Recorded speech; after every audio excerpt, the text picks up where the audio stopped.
बरसात की एक शाम बख्शीगंज गांव के दो लोग भोलू की चाय की दुकान पर बैठे हैं। उनके चेहरों से साफ दिख रहा था कि वो लोग काफी उदास है आज। जहां ये सभी लोग मिलके भोलू की चाय 2-3 कप पी जाते हैं, वहां कोई आज 1 कप चाय तक नहीं पिया। हर कोई गांव की मौजूदा समस्याओं को लेकर बहुत विचलित है। इसी बीच गांव की वर्तमान हेडमास्टर कैलाश उपाध्याय भोलू की चाय की दुकान पर आ पहुंचे।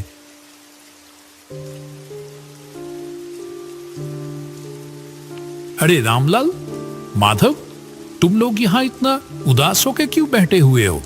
मुझे इस गांव में आए हुए इतने दिन हो गए, मैंने तो कभी तुम लोगों को इतना परेशान नहीं देखा। हमेशा हंसते मुस्कुराते हुए ही देखा है, लेकिन आज अचानक क्या हुआ? आइए मास्टर जी, बैठिए। आपकी चाय तैयार है मास्टर जी।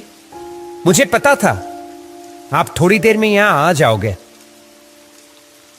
हाँ हाँ बोलू, आज अपनी वो अदरक वाली चाय पिलाना मुझे, ठीक है?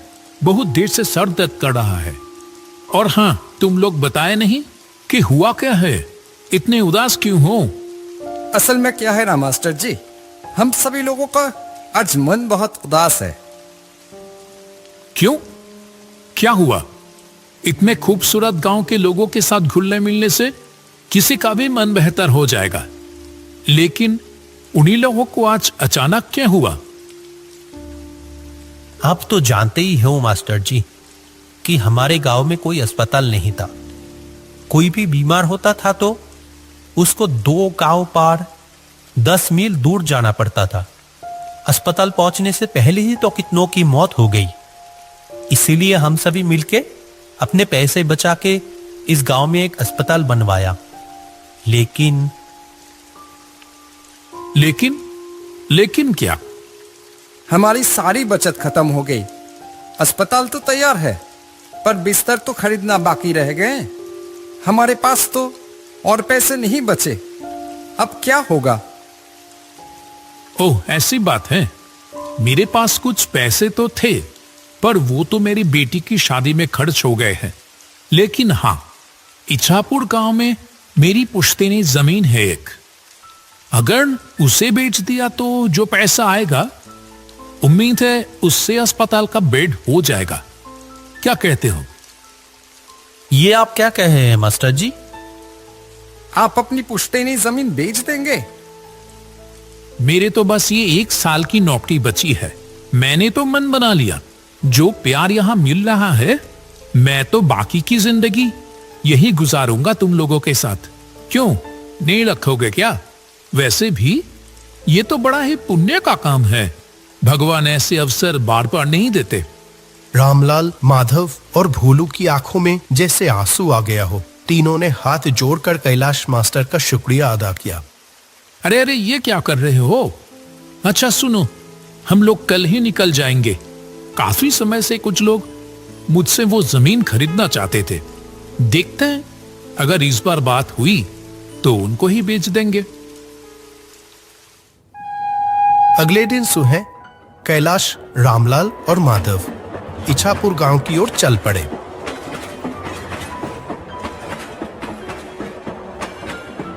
जब वह ट्रेन में थे, बाहर बहुत जोर से बारिश हो रही थी। आसमान काले बादलों से ढका हुआ था और हवा भी बहुत तेज चल रही थी। ये बारिश तो रुकने की नाम ही नहीं ले रही है। मैं भी तो वही सोच रहा हूं, इतनी बारिश में जाएंगे कैसे? वहां एक नदी भी तो पार करनी होगी। आपका गांव क्या स्टेशन से बहुत दूर है? स्टेशन में उतर के पहले हम लोगों को नदी के किनारे पहुंचना होगा, फिर वहां से नाव लेके नदी पार करके जाना होगा मेरा गांव। ऐसे ही बात करते करते समय बीतता चला गया। आखिरकार जब तीनों स्टेशन पर पहुंचे, वो शाम हो चुकी थी। सुनसान स्टेशन पर बस वो तीनों आके ही उतरे। अभी तो बारिश थोड़ी रुकी है, चलो देखते हैं जल्दी से नाव घाट पर पहुंच पाते ही या नहीं। वो तीनों स्टेशन से बाहर आ गए। आसपास कोई भी नजर नहीं आ रहा था। बारिश के कारण रात का अंधेरा अन्य दिनों के मुकाबले कुछ ज्यादा ही था। घने काले अंधेरे ने चारों ओर जैसे एक जादुई माहौल बना दिया था। वह स्टेशन के पास एक बरगद के पेड़ के नीचे आके रुके। यही पर रिक्शा मिलता था। आज तो एक भी रिक्शा नहीं दिखाई दे रहा। इतनी बारिश की मौसम में क्या ही मिलेगा। किसी ने तो उम्मीद भी नहीं की होगी कि इतनी बरसात की रात में भी कोई आखिरी ट्रेन से यहां आ भी सकता है। अब क्या किया जाए? चलो पैदल ही चलते हैं। मुझे तो कोई और रास्ता दिखाई ही नहीं दे रहा। मौसम भी तो कुछ ठीक नहीं लग रहा है। अगर फिर से बारिश आ गई तो? वो तीनों अंधेरे में ही आगे बढ़ने लगे। कुछ देर चलने के बाद दूर से एक वैन आने की आवाज आई। लगता है कोई वैन रिक्शा आ रहा है इधर ही। रुको रुको। कुछ ही देर में दूर से कच्चे रास्तों में एक वैन आती हुई दिखाई दी।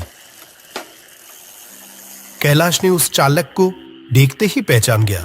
कहा, अरे रतन भैया, आपसे मिले हुए कितने महीने हो गए। वो आदमी कैलाश को थोड़ी देर देखा, फिर कहा, अरे कैलाश, कैसे हो? अपने घर जा रहे हो क्या? जी रतन भैया, मैं तो ठीक हूं। ये दोनों हैं रामलाल और माधव। मैं जिस गांव में अभी मास्टर हूं, ये दोनों उस गांव से ही है। हम सब तो अभी मेरे घर जा रहे थे। रतन भैया, आप हमें नदी के किनारे ले चलोगे क्या? तो आज रात की आखिरी नाव मिल जाती। रतन ने कहा, इस बरसात की रात में नाव मिलेगी? अच्छा चलो देखते हैं, बैठो। चलो रामलाल, चलो उठो। ये आखिरी मौका है। अगर ये निकल गया तो सारी रात यहीं रुक के बारिश में भीगना पड़ेगा। चलो चलो। सभी लोग वैन पे जाके बैठ गए। अंधेरे में ही वैन आगे बढ़ने लगी।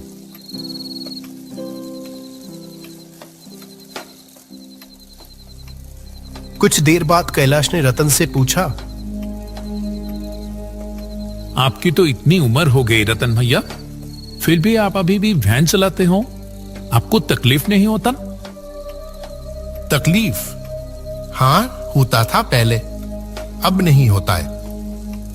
पहले होता था, अब नहीं होता है। इसका क्या मतलब है? वो कुछ नहीं। तुम तो बहुत दिनों बाद इछापुर गांव आए हो। हम लोगों को तो भूल ही गए हो तुम। नहीं नहीं, ऐसी बात नहीं है रतन भैया। दरअसल काम के सिलसिले में मैं अभी जहां रहता हूं, वहां से आमतौर पे आना जाना हो नहीं पाता है। आज भी तो एक जरूरी काम से ही आया हूं। गांव में मेरे बाप दादा की जो जमीन है ना, उसे ही बेचने आया हूं। बेच दोगे? क्यों, क्या हो गया? कोई मुसीबत? हाँ, मुसीबत तो है। जिस गांव में मैं रहता हूं अभी, उस गांव के सभी लोगों ने अपने बचाए हुए पैसे से अस्पताल बनवा तो दिए हैं, लेकिन वो अस्पताल की बेड खरीदने की पैसे नहीं जुटा पा रहे हैं। इसीलिए मैंने सोचा कि अपनी पुश्तैनी जमीन बेचकर उनकी थोड़ी मदद